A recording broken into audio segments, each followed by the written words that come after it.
So in life, there are moments when you stop and ask yourself, how did I get here? Like, why am I standing here? Well, this is definitely one of those moments for me. And I find myself going back to the beginning, back to my roots. I was born to incredible parents, amazing parents who served as doctors in the Indian Army. I was the firstborn. And as far back as I can remember, I made my parents very proud and happy 99% of the time. Okay, slight exaggerations of personal achievements are allowed from time to time, don't you think? My brother was born a few years later, and even then, nothing changed for me. We were both given equal opportunities, and I want to emphasize this. I want to really emphasize this for you because I don't think a lot of people might understand that being equal might seem very normal. But where I come from, India, and a lot of developing countries around the world, more often than not, this is an exception. It's actually a privilege. My first experience of the glaring disparity between boys and girls came at a very, very young age. I grew up in a middle-class family with extremely philanthropic parents who constantly reminded me and my brother how lucky we were and how giving back to those who were less fortunate was not a choice. It was a way of life. Simple. I was 7 or 8 years old when my parents started taking me on these visits in a traveling clinic to developing communities around and villages around the city that we lived in called Bareilly. We were packed into this ambulance and my parents would provide free medical care to people who couldn't afford it. My job at the age of 8 was assistant pharmacist. So I would count all the medicines, put them in an envelope and give it out to patients, and I really took my job very seriously. Very seriously. But the more I went on these expeditions, the more I began to notice the simplest things that distinguished a boy from a girl or a man from a woman. For example, girls were pulled out of school when they hit puberty because they were considered ready for marriage and babies. That's 12 and 13, while boys still enjoyed their childhood.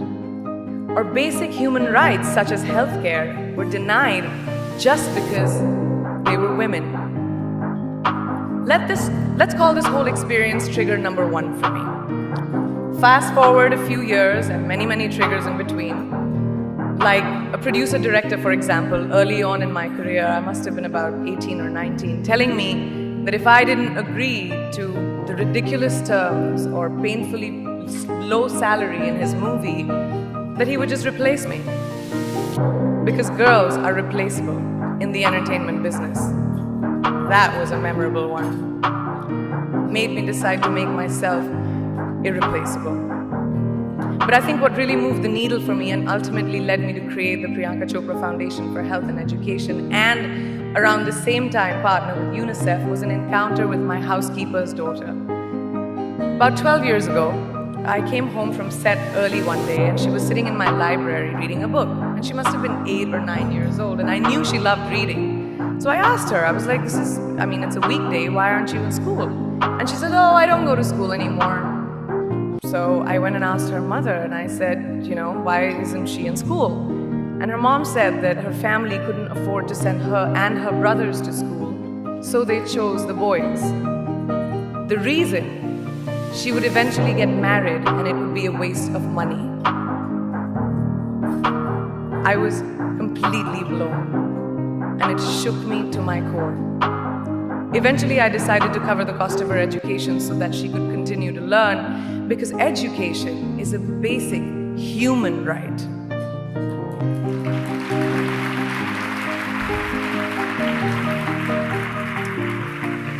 And a huge necessity, especially today. From that point on, I was determined to make a difference in as many children's lives as I could, in whatever big or small way that I could contribute. There's a really, really beautiful quote that I read recently, and I think it's absolutely appropriate to explain what I'm trying to say today. The hand that rocks the cradle, the procreator, the mother of tomorrow, a woman shapes the destiny of civilization. Such is the tragic irony of fate that a beautiful creation such as a girl child is today one of the gravest concerns facing humanity. Girls have the power to change the world. It is a fact, and yet today, girls are more likely than boys never to set foot in a classroom, despite of all the efforts and progress made over the last 2 decades. I'm just going to give you a stat, more than 15 million girls of primary school age will never learn how to read or write, compared to 10 million boys. Primary school, it's the beginning of our future. Over the last 11 years, I have witnessed firsthand the incredible work that UNICEF does for children around the world, especially victims and survivors of child marriage, displacement, war, sexual violence. But there is still so much work to do. And for me, that is the fuel to my fire. The reason I am so committed to this cause, and that is where my passion stems from, because I know that a girl's education not just empowers families, but communities and economies. A result of her education, we all do better. It's just as simple as that. As entertainers and influencers sitting in this room, I feel that it's our social responsibility to be a voice for the voiceless, which is why I applaud each and every woman in this room for being such a badass.